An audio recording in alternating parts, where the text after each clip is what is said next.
Eliot Ness derribó a Al Capone, pero este monstruo lo destruyó por completo. En los años 30, un espectro apodado el asesino del torso convirtió los barrios bajos de Cleveland en su matadero personal. No eran simples crímenes, era carnicería de precisión. El asesino decapitaba a sus víctimas a menudo mientras aún estaban vivas, realizando disecciones con una destreza quirúrgica que helaba la sangre de los forenses. Los torsos aparecían limpios, lavados y drenados de sangre, como si el asesino tuviera un quirófano privado en medio del caos de la Gran Depresión. La crueldad llegó al límite cuando empezó a castrar a los varones y a dejar los restos en lugares donde Ness no pudiera ignorarlos. Desesperado y humillado, el legendario agente ordenó quemar todos los asentamientos de indigentes de la zona para forzar su salida. Pero el carnicero simplemente se desvaneció en el humo. El principal sospechoso, un médico esquizofrénico protegido por su linaje político, terminó sus días en un manicomio, desde donde le enviaba postales burlonas a un Ness cuya carrera nunca se recuperó. 12 cuerpos oficiales, cientos de piezas humanas esparcidas y un misterio que quedó enterrado en el lodo de Ohio. Esto es Proyecto Kissing. Suscríbete para más crónicas desde el abismo. ¿Cuánto tiempo tardas en convertirte en un monstruo? En 1971, el sótano de Stanford vio la luz de una carnicería psicológica financiada por el gobierno. 24 estudiantes sanos entraron buscando dinero, pero salieron como espectros con el alma mutilada. Zimbardo, el titiritero, les quitó el nombre y les dio un número de ganado. Desnudos, rociados con químicos en los genitales y obligados a usar batas sin ropa interior para quebrar su masculinidad frente a extraños.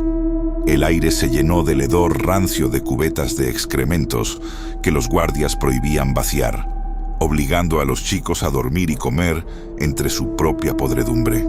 La moral se evaporó tras las gafas de espejo de tipos normales que, en menos de 48 horas, empezaron a disfrutar del sadismo puro. Limpiar retretes con las manos desnudas, flexiones con botas militares en la espalda y simulacros de sodomía forzada por pura diversión de los carceleros. El prisionero 8612 se rompió en gritos de locura animal mientras Zimbardo observaba tras los monitores con una fascinación enferma. No fue un experimento, fue un asalto sistemático al espíritu humano donde el sistema dio permiso legal para ser un verdugo. Se detuvo al 6º día por puro escándalo moral, pero la oscuridad que despertaron en ese sótano de cemento, sangre y sombras continuará. Esto es Xibalba. El hierro no miente. Este cuchillo de carnicero no solo cortó tejido, desarticuló una familia entera en 1933. No busquen cerraduras forzadas en la calle Aranberry. Antonia Lozano y su hija Florinda le abrieron la puerta a su propia carnicería porque conocían a sus verdugos. La sangre, espesa y negra por la oxidación, inundó las baldosas hidráulicas filtrándose en las juntas de una casa que hoy exhala olor a muerte. La escena fue un despliegue de psicopatía técnica. Cuellos cercenados hasta el hueso y cuerpos mutilados con una saña quirúrgica que solo la codicia más abyecta puede explicar.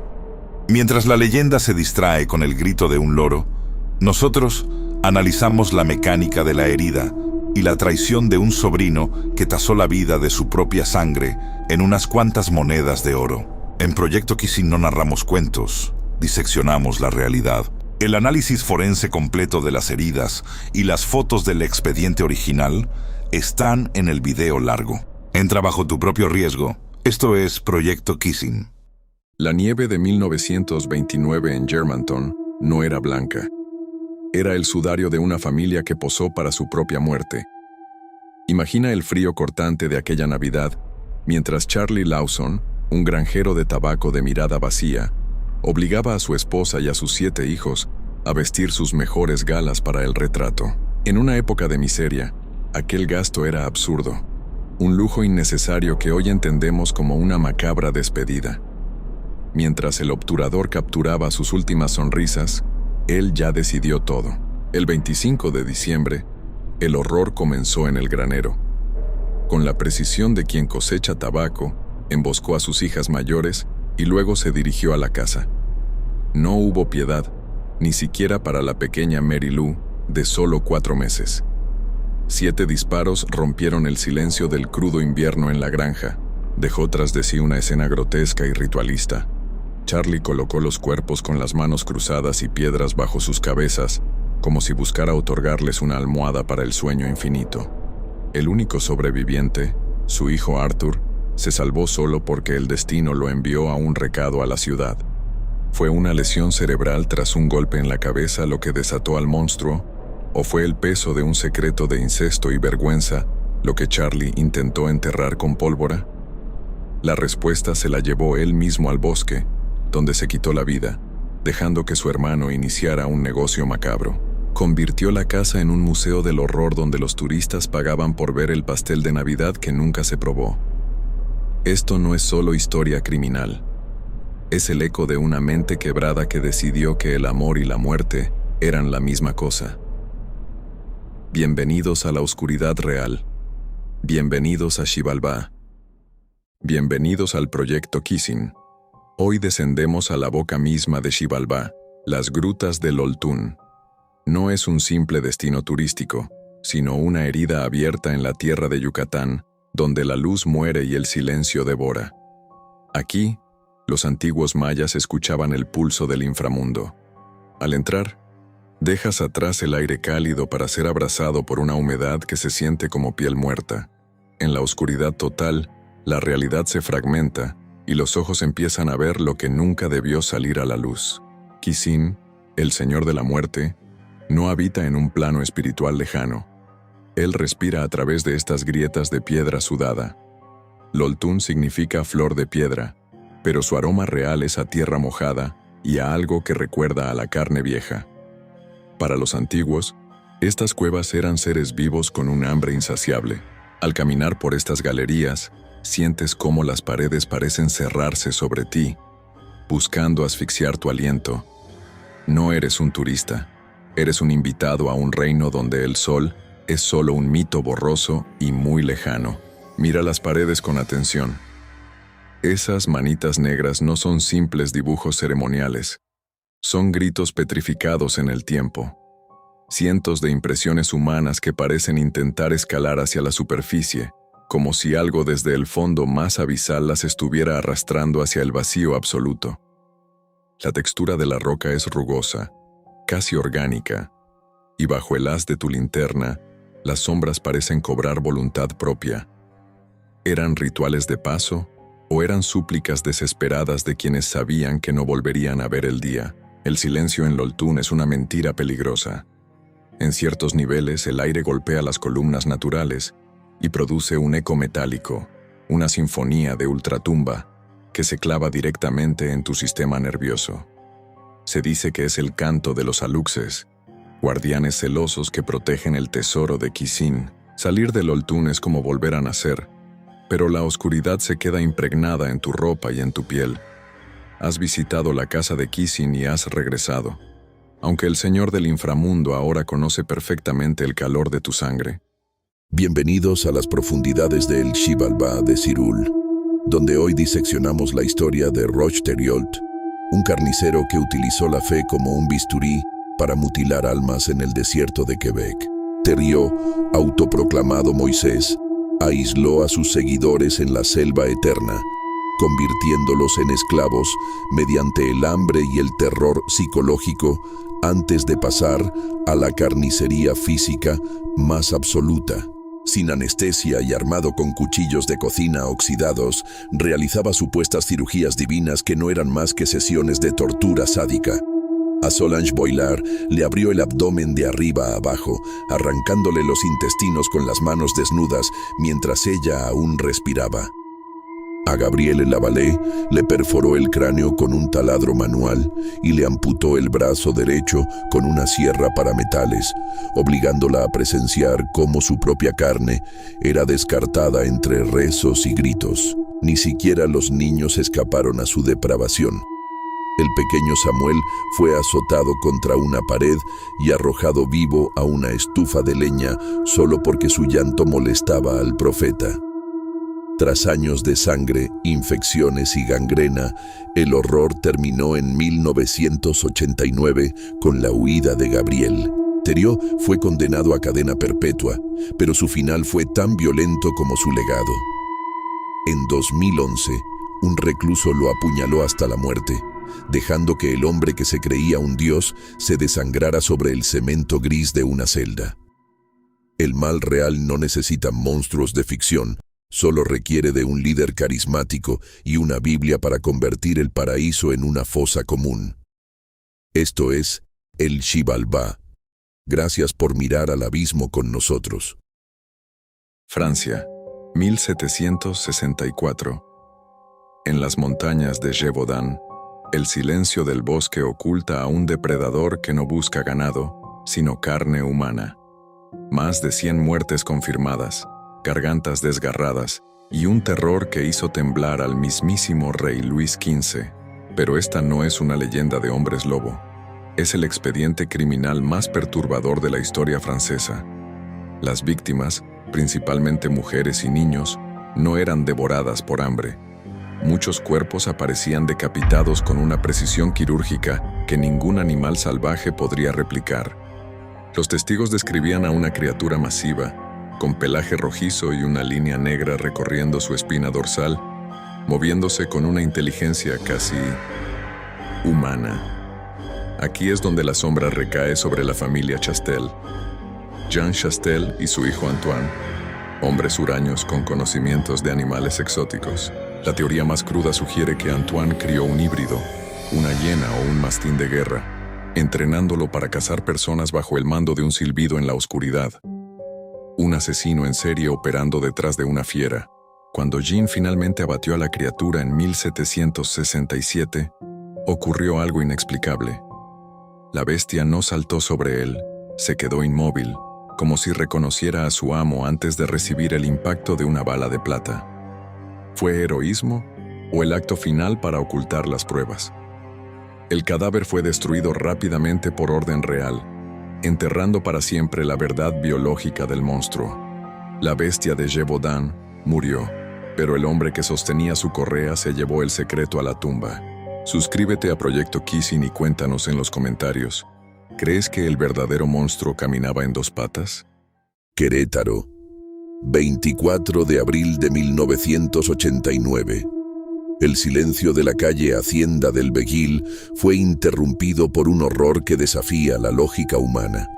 Lo que los agentes encontraron al entrar a la casa número 408 no fue un robo, sino una carnicería que marcaría la historia criminal de México para siempre.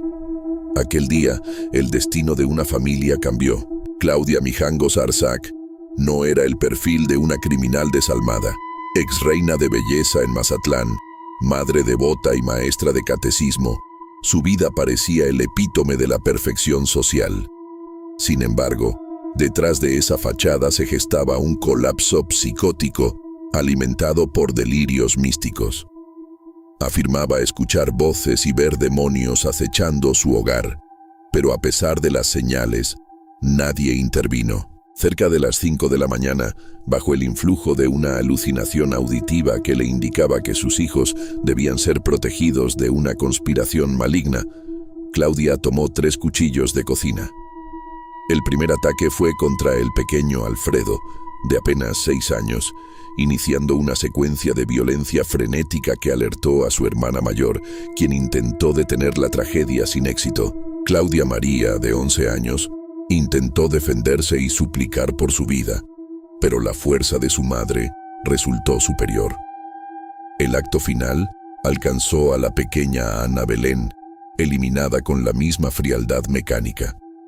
Tras consumar los actos, Mijangos colocó los cuerpos de sus hijos en la cama matrimonial, alineándolos en un macabro ritual de orden, y se recostó junto a ellos en un estupor absoluto. El hallazgo dejó a los oficiales en estado de shock.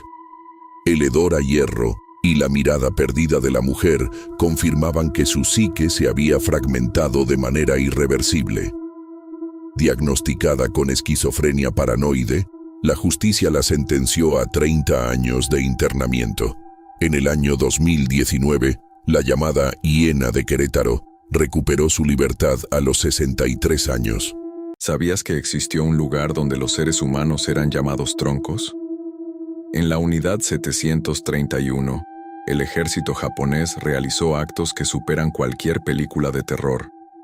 Bajo el mando de Shiro Ishii, miles de personas perdieron su identidad para convertirse en simples sujetos de prueba. No hubo piedad, ni anestesia, solo una búsqueda ciega de poder mediante el sufrimiento ajeno. Lo que ocurrió en aquellas instalaciones de Harbin es la prueba de la maldad pura. Los experimentos incluían aperturas de cuerpos en estado de vigilia y pruebas de congelación extremas donde las extremidades se rompían como cristal. Infectaban a poblaciones enteras con la peste usando pulgas lanzadas desde aviones. También probaban la resistencia a presiones brutales dentro de cámaras de vacío hasta que los órganos colapsaban. Todo esto se registró con una frialdad absoluta en cuadernos que luego fueron vendidos a cambio de libertad para los verdugos criminales. Al final de la guerra, los responsables no fueron castigados. Estados Unidos les otorgó inmunidad total a cambio de los datos obtenidos con el dolor de las víctimas. Muchos de estos doctores terminaron en puestos de poder, mientras el mundo guardaba un silencio cómplice. La historia de los Maruta no debe ser olvidada para que jamás se repita tal nivel de crueldad. Si quieres conocer más verdades incómodas sobre el pasado, suscríbete ahora y apoya este canal de investigación real. Un archivo sin fecha marca el inicio de una pesadilla que nadie vio venir. Todo comienza con una sensación, una presión en el aire, la certeza de ser observado por algo invisible pero paciente. Los reportes hablan de siluetas imposibles y ojos que brillan en la oscuridad, sin parpadear jamás. El tiempo mismo parece romperse. Los relojes se atrasan y se congelan antes de seguir, mientras los animales desaparecen sin dejar rastro. Perros inmóviles miran al vacío y las aves caen en silencio. Hay sombras que ocupan más espacio del que la lógica permite, extendiéndose como una mancha negra. Una mujer ve en su reflejo algo que no debería estar ahí. Los testigos describen alas que no son alas, sino la idea de algo que se despliega en la noche. Quienes intentan seguir la figura terminan perdidos en lugares irreconocibles, con la realidad deformándose a cada paso que dan hacia el abismo. Los registros médicos muestran insomnio y desorientación, pero ninguna herida física. El aire se vuelve denso, dificultando la respiración cuando las luces fallan en secuencia. Se escucha un zumbido irregular y voces que ya no parecen humanas. La escritura en los diarios se vuelve urgente y caótica. Al final, la verdad surge entre líneas tachadas y símbolos extraños. No es algo que haya llegado de fuera, sino algo que siempre estuvo en el punto exacto donde todo termina. El archivo se interrumpe abruptamente con una frase lapidaria. No lo vimos llegar. Solo supimos que ya estaba aquí antes. Tokio, año 2000. En el barrio de Setagaya, la familia Miyazawa dormía sin saber que un intruso vigilaba su casa solitaria cerca del parque Soshigaya. El asesino entró por la ventana del baño y estranguló al pequeño rey de 6 años mientras dormía, iniciando una masacre sin motivo aparente. Mikio, el padre, subió al escuchar ruidos y enfrentó al atacante. En la lucha, el asesino usó un cuchillo sashimi con tal saña que la punta se rompió dentro del cuerpo de Mikio. Luego, el criminal subió al tercer piso y mató a la madre, Yasuko, y a su hija Niina usando un segundo cuchillo de cocina. Tocinas. Lo más aterrador fue la calma posterior. El asesino se quedó 10 horas con los cuerpos. Comió helado, melón y bebió té de la nevera familiar. Incluso usó la computadora de Mikio para navegar por internet y ver obras de teatro antes de dejar su ropa ensangrentada doblada y huir por la mañana. La policía encontró ADN, huellas y una riñonera con arena de California, sugiriendo un vínculo extranjero. Pese a analizar 5 millones de huellas y ofrecer una recompensa millonaria, el culpable nunca fue capturado. 26 años después, el caso Setagaya sigue siendo un enigma absoluto. Este es el caso de la familia Miyazawa, una historia de horror real que desafía a la justicia japonesa. Si buscas crímenes reales detallados y sin filtros, suscríbete ahora a El Xibalbá de Cyrul. No olvides activar la campana para recibir las notificaciones de nuestros próximos expedientes. ¿Es posible que tu propia familia se convierta en una amenaza mortal de la noche a la mañana? En agosto de 2016, la familia Trump abandonó su próspera granja en Australia en un estado de pánico absoluto. Sin teléfonos, dinero ni pasaportes, huyeron de un enemigo invisible que solo existía en sus mentes. Lo que sigue es la crónica de un colapso psicológico colectivo que dejó a 5 personas dispersas por el país en un caos total. Mark y Jagba Trump convencieron a sus 3 hijos adultos de que estaban siendo rastreados digitalmente para ser asesinados. Bajo esta premisa, obligaron a Mitchell, Rihanna y Ella a subir a su camioneta, prohibiendo cualquier dispositivo electrónico por temor a ser localizados por satélite. Mitchell, desconfiando del delirio, fue el primero en abandonar el vehículo en la ciudad de Bathurst. Poco después, las hermanas también escaparon, dejando a sus padres solos en una espiral de locura descontrolada. El horror alcanzó su punto máximo cuando Rihanna Trump fue localizada en la parte trasera de una camioneta extraña, sumida en un estado catatónico y sin saber quién era. Mientras tanto, su madre Jagba deambulaba desorientada a cientos de kilómetros de distancia. Mark, el padre y motor de la paranoia, fue encontrado días después cerca de un aeropuerto, mirando al vacío con una expresión de terror puro. Nadie los perseguía. El verdugo estaba dentro de su propia mente. La ciencia denomina este fenómeno como folie à plusieurs, una psicosis compartida donde un individuo contagia su delirio a su círculo más cercano. A pesar de los análisis toxicológicos, no se hallaron drogas ni venenos en sus organismos. Fue un cortocircuito mental sistémico, alimentado por el estrés y una paranoia latente que estalló de forma violenta. La familia sobrevivió, pero la granja de Sylvan quedó marcada por el recuerdo de una huida desesperada hacia la nada absoluta. Este caso es un recordatorio brutal de la fragilidad de nuestra psique y de cómo la confianza familiar puede ser el motor de una pesadilla real. Si te apasionan las historias donde la cruda realidad supera a la ficción, suscríbete ahora a este canal para explorar más casos inexplicables. No olvides activar las notificaciones y dejar tu teoría en los comentarios sobre qué ocurrió realmente en esa granja. Nos vemos en el próximo video para seguir desentrañando los misterios más oscuros de la humanidad. La mansión de Corpsewood, en sus días de gloria, contaba con una cocina equipada con lo último en tecnología de la época, adaptada para funcionar con sistemas de gas propano. Los asesinos intentaron incluso sabotear estas instalaciones para provocar una explosión que borrara las pruebas del crimen, pero su ignorancia técnica les impidió lograrlo. De haber tenido éxito, la historia de Scudder y Odom se habría perdido entre las llamas de un incendio forestal provocado por el odio. Finalmente, el legado documental de este caso permanece custodiado en los archivos estatales, sirviendo como un recordatorio de que la intolerancia puede ser tan letal como cualquier arma de fuego. La historia de Corpsewood Manor no necesita de elementos sobrenaturales para ser aterradora. La simple realidad de 2 hombres asesinados por ser diferentes es suficiente para helar la sangre de cualquiera. Es una lección sobre la oscuridad que puede anidar en el corazón de los hombres. Si este viaje a las profundidades de la masacre de Corpsewood Manor te ha mantenido en vilo y te ha mostrado la cara más cruda de la realidad criminal, te pedimos que nos apoyes con tu suscripción al canal. Activa la campana para recibir más investigaciones profundas y sin censura sobre los casos que estremecieron al mundo. Tu interacción es lo que mantiene vivos estos relatos. Gracias por estar aquí. Y recuerda que la realidad siempre supera a la ficción más oscura. Brasil, 2002. Una de las mansiones más lujosas de San Pablo se tiñó de rojo en una noche que cambió la historia. No fue un robo externo, sino una traición interna. Manfred y Maricia von Richthofen fueron masacrados mientras dormían. ¿Quién abrió la puerta al horror?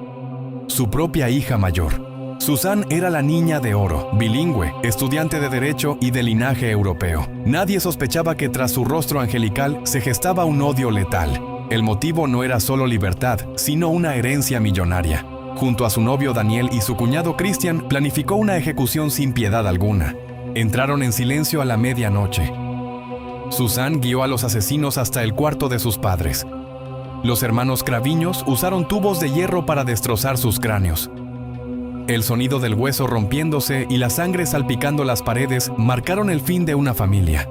Ella esperaba abajo, muy fría, Tras el crimen, Susan fingió dolor, pero su frialdad la delató. Pocos días después del funeral, fue captada celebrando su cumpleaños con una barbacoa en la misma casa donde sus padres fueron molidos a golpes. La investigación reveló que ella misma les entregó el dinero robado de la caja fuerte. Fue condenada a 39 años. El caso sigue sacudiendo a la sociedad porque cuestiona hasta dónde puede llegar la codicia humana. Hoy, Susan está en régimen abierto e intenta rehacer su vida. Pero el estigma del parricidio es eterno. ¿Crees en su redención o el mal es siempre incurable? Esta fue la crónica de la traición más grande de Brasil. Un guión de terror real donde la realidad superó a cualquier ficción cinematográfica. Si te apasionan estos casos de crímenes reales y quieres explorar la oscuridad humana, suscríbete y activa la campana. Nos vemos en el próximo descenso. En 1975, un grupo de leñadores manejaba por un bosque oscuro de Arizona después de terminar su jornada. Todo parecía normal, hasta que vieron una luz flotando entre los árboles. Al acercarse, descubrieron algo imposible. Un enorme objeto metálico suspendido en el aire, brillando con una intensa luz azul. Mientras todos entraban en pánico, uno de ellos decidió bajar de la camioneta. Su nombre era Travis Walton. Caminó lentamente hacia la nave, completamente hipnotizado por aquella extraña luz. Sus compañeros comenzaron a gritarle que regresara, pero ya era demasiado tarde. De repente, un rayo de energía salió disparado desde el objeto y golpeó brutalmente a Travis, lanzándolo varios metros por el aire. Aterrados, los hombres huyeron del lugar creyendo que su amigo había muerto.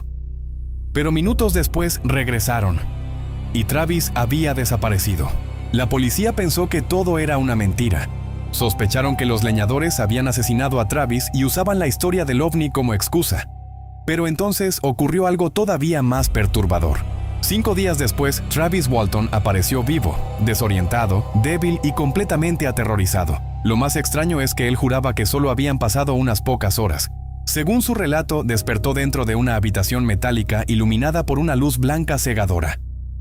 A su alrededor había seres pequeños, de ojos enormes y piel pálida observándolo en silencio. Travis aseguró que aquellas criaturas realizaron experimentos sobre él antes de devolverlo a la Tierra. Y aquí viene lo más inquietante. Los compañeros de Travis pasaron pruebas de detector de mentiras. Sus historias coincidían casi perfectamente. Décadas después, ninguno cambió su versión. Hasta hoy, el caso de Travis Walton sigue siendo considerado una de las supuestas abducciones extraterrestres más impactantes de la historia. Algunos creen que fue real. Otros aseguran que todo fue un engaño perfectamente planeado. Pero dime algo. Si vieras una luz descendiendo del cielo en medio de un bosque oscuro, ¿te acercarías? Este es solo un fragmento del caso completo. En el canal Proyecto Kissing ya está el video donde contamos todos los detalles, las teorías y los momentos más aterradores de la desaparición de Travis Walton. Ve a verlo ahora, porque mientras más investigas este caso, más imposible parece encontrar una explicación. Bienvenidos al Xibalbá de Cirul, donde la oscuridad revela su verdad más profunda. Hoy diseccionaremos a un titiritero del horror. Charles Manson no era un asesino común, era un maestro del control mental, un líder mesiánico que orquestó la carnicería sin mancharse las manos. Pero, ¿cómo empezó esta espiral de caos? Manson no nació monstruo. Fue moldeado por el desamparo institucional. Hijo de una madre adolescente alcohólica y ausente en Cincinnati, conoció el rechazo desde su primer aliento. Pasó su infancia rebotando entre parientes severos y reformatorios fríos, donde aprendió que la única ley válida para sobrevivir era el engaño. Su adolescencia fue una universidad del crimen en prisiones federales. Allí, Manson perfeccionó sus armas, la manipulación sutil y un carisma perverso. Aprendió cienciología, hipnosis y a tocar la guitarra, viendo en la música un vehículo para una fama que la sociedad le negaba. Salió de la cárcel directo al verano del amor de 1967. En San Francisco encontró el caldo de cultivo ideal, jóvenes idealistas y vulnerables. Con LSD, discursos místicos y promesas de utopía, formó La Familia. Los aisló en el rancho Span, un viejo set de películas del oeste, donde impuso un régimen de sumisión total, privación del sueño y orgías rituales. Manson se obsesionó con el álbum blanco de los Beatles, especialmente con Helter Skelter, interpretándola como una profecía de una guerra racial apocalíptica. Al ver que no ocurría, decidió acelerarla con sangre. Ordenó brutales asesinatos en Los Ángeles para culpar a activistas negros y detonar el caos racial. La noche del 8 de agosto de 1969, envió a sus seguidores a Cielo Drive 1050. Allí exterminaron a la actriz Sharon Tate, embarazada de 8 meses, y a sus amigos. La noche siguiente, el propio Manson dirigió el ataque a la casa de Leno y Rosemary LaBianca, supervisando las ataduras antes de dejar las ejecuciones en manos de sus adeptos. Susan Atkins, encarcelada por otro crimen, se jactó ante sus compañeras de celda, lo que llevó a la captura de la secta. El juicio fue un circo mediático. Manson se talló una X en la frente, agredió al juez y ordenó a sus seguidoras raparse la cabeza en señal de lealtad absoluta. Fue condenado a cadena perpetua. Pasó 4 décadas en aislamiento, sin arrepentirse, alimentando su mito oscuro en entrevistas maníacas hasta su muerte en 2017. ¿Fue Manson un monstruo único o el producto de un sistema fallido? ¿Hasta dónde somos dueños de nuestras decisiones bajo manipulación? Deja tu análisis en los comentarios y suscríbete para más.